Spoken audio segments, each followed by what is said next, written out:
Friends, welcome you all to your channel pharmacy zone.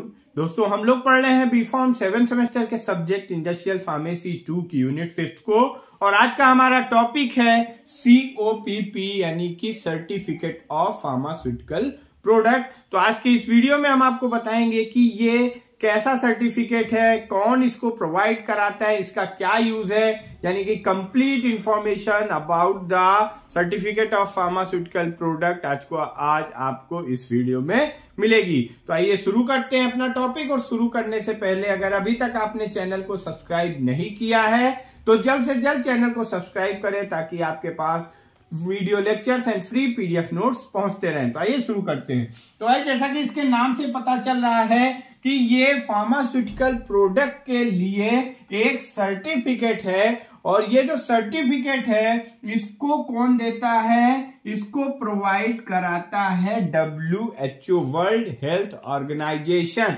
यानी ये जो सर्टिफिकेट ऑफ फार्मास्यूटिकल प्रोडक्ट है ये WHO रिकमेंडेड सर्टिफिकेशन स्कीम है।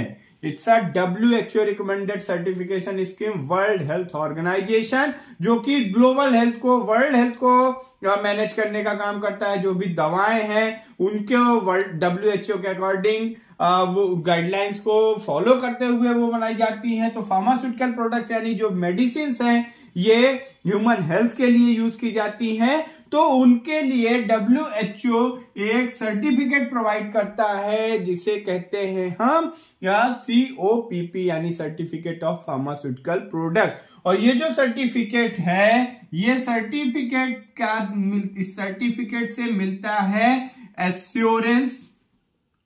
एश्योरेंस किसको मिलता है? जो भी पार्टिसिपेटिंग कंट्रीज होती हैं। इसके बारे में अभी हम आगे डिस्कस करेंगे कि पार्टिसिपेटिंग कंट्रीज का मतलब क्या है, क्यों यहाँ पे कंट्रीज पार्टिसिपेट करती हैं। तो पार्टिसिपेटिंग कंट्रीज को एश्योरेंस मिलता है अबाउट द फार्मास्यूटिकल प्रोडक्ट। जो फार्मास्यूटिकल प्रोडक्ट है उसके बारे में एश्योरेंस मिल जाता है कि ये जो प्रोडक्ट है ये प्रोडक्ट क्वालिटी प्रोडक्ट है, इफिकेशियस प्रोडक्ट है एंड सेफ प्रोडक्ट है। ये और कब? जब कि ये मूविंग इन इंटरनेशनल कॉमर्स। जब इंटरनेशनल कॉमर्स यानी कि जब किसी प्रोडक्ट का इंटरनेशनल बिजनेस स्टार्ट होता है तो वहां पे COPP की जरूरत पड़ती है। इंटरनेशनल का मतलब है कि एक कंट्री से दूसरी कंट्री में अगर बिजनेस स्टार्ट कर रहे हैं अपने प्रोडक्ट की, जो भी फार्मास्यूटिकल प्रोडक्ट है, आप उस दूसरी कंट्री में उसकी मार्केटिंग करना चाहते हैं, दूसरी कंट्री में उसकी सेल करना चाहते हैं, तो आपको COPP यानी फार्मास्यूटिकल प्रोडक्ट के सर्टिफिकेट की जरूरत पड़ेगी। इसको हम समझते हैं कैसे कि जैसे मान लीजिए कि हम इंडिया की बात करते हैं। अगर इंडिया में किसी भी ड्रग को लाना है, किसी ड्रग का अप्रूवल लेना है, तो हम पहले क्या करेंगे? प्री क्लिनिकल ट्रायल्स करेंगे। प्री क्लिनिकल ट्रायल्स के बाद हम INDA फिल करेंगे। INDA के बाद हमको क्लिनिकल ट्रायल का मिल जाएगा अप्रूवल कि हम क्लिनिकल ट्रायल स्टार्ट कर सकते हैं। उसके बाद हम NDA फिल करेंगे।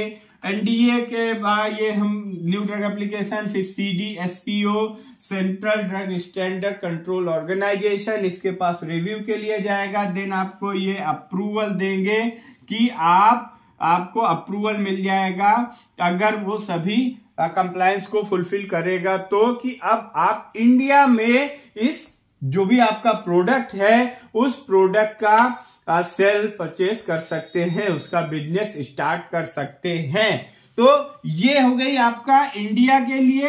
बट अगर हम अब इसको किसी और कंट्री में ले जाना चाहते हैं, यानी हम इंडिया से आगे इस बिजनेस को बढ़ाना चाहते हैं, तो फिर उसके लिए जरूरत पड़ेगी आपको किसकी?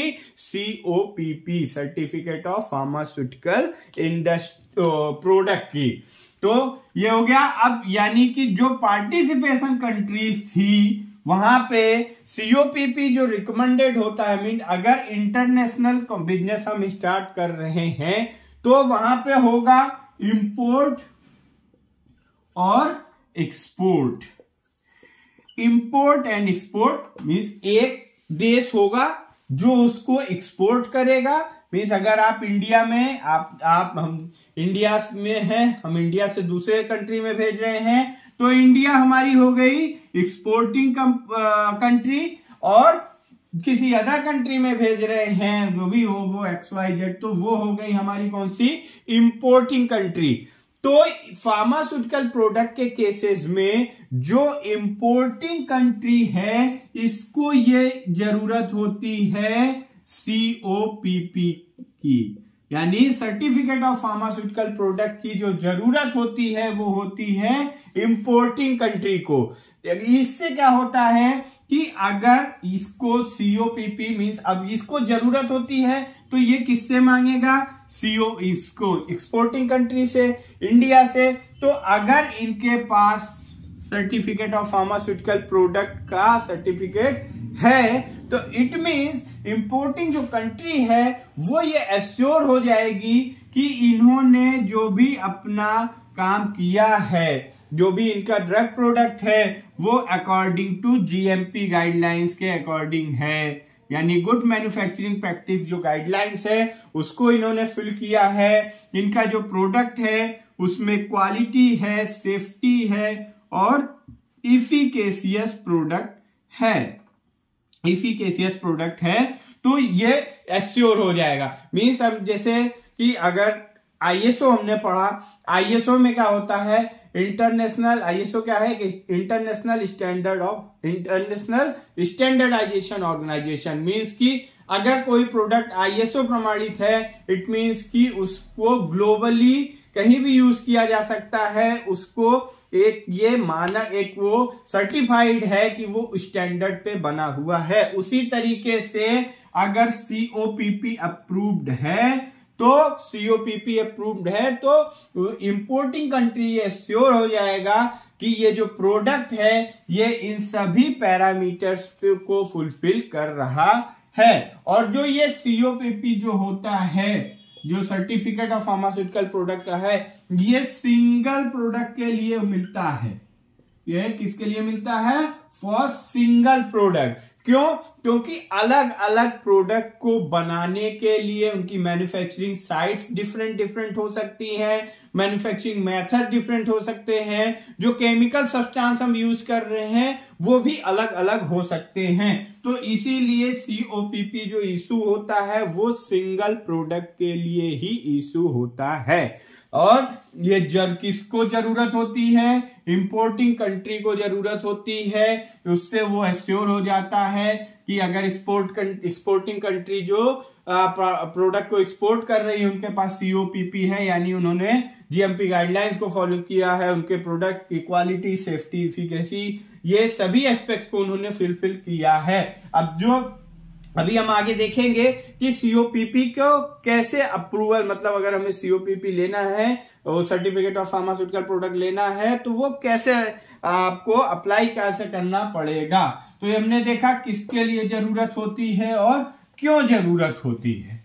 अब हम देखिए जो आपका ये जो सर्टिफिकेशन स्कीम है इसका जो सबसे पहले स्टार्टिंग हुई वो हुई 1975 में, सबसे पहले ये 1975 में। उसके बाद इसमें फर्दर सर्टेन रिविजन्स हुए, तो जो रिविजन्स हुए वो हुए 1988 में, 1992 में एंड 1997 में। मीन्स COPP से रिगार्डिंग जो गाइडलाइंस है वो सबसे पहले आई 1975 में, फिर 88, 92 एंड 97 में इसमें सर्टेन रिविजन हुए। और इसका जो ऑब्जेक्टिव है, एम है, वो यही है कि इसको जो इंटरनेशनल जो कंपनी जो कंट्री यूज कर रही है उसको एक सेफ, इफिकेशियस और इफेक्टिव प्रोडक्ट मिले और जो GMP गाइडलाइंस फुलफिल किया हुआ प्रोडक्ट मिले।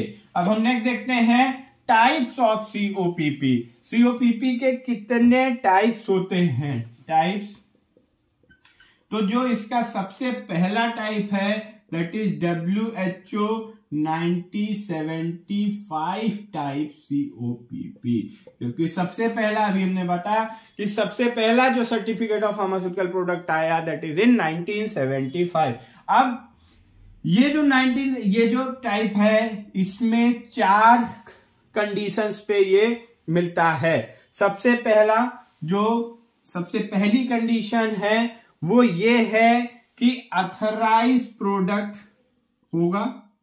अथराइज प्रोडक्ट का मतलब वो उसने सभी रेगुलेटरी जो भी सभी रूल्स एंड रेगुलेशंस हैं उसको फुलफिल किया होगा, तो अथराइज प्रोडक्ट और उसको मार्केटिंग अप्रूवल मिलता है। मार्केटिंग अप्रूवल मींस कि वो जिस भी जो कंपनी में उसको अगर 1975 टाइप COPP है मींस कि एक अथराइज प्रोडक्ट अपने जो भी उसका फार्मास्यूटिकल प्रोडक्ट है उसको एक्सपोर्ट कर सकता है और उसके साथ साथ अपनी पर्टिकुलर कंट्री में भी सेल कर सकता है। And second one is for unauthorise product. Unauthorise product के लिए भी मार्केटिंग अप्रूवल मिल जाता है, बट इसके लिए रीजंस भी देने होंगे, रीजंस भी बताने होंगे,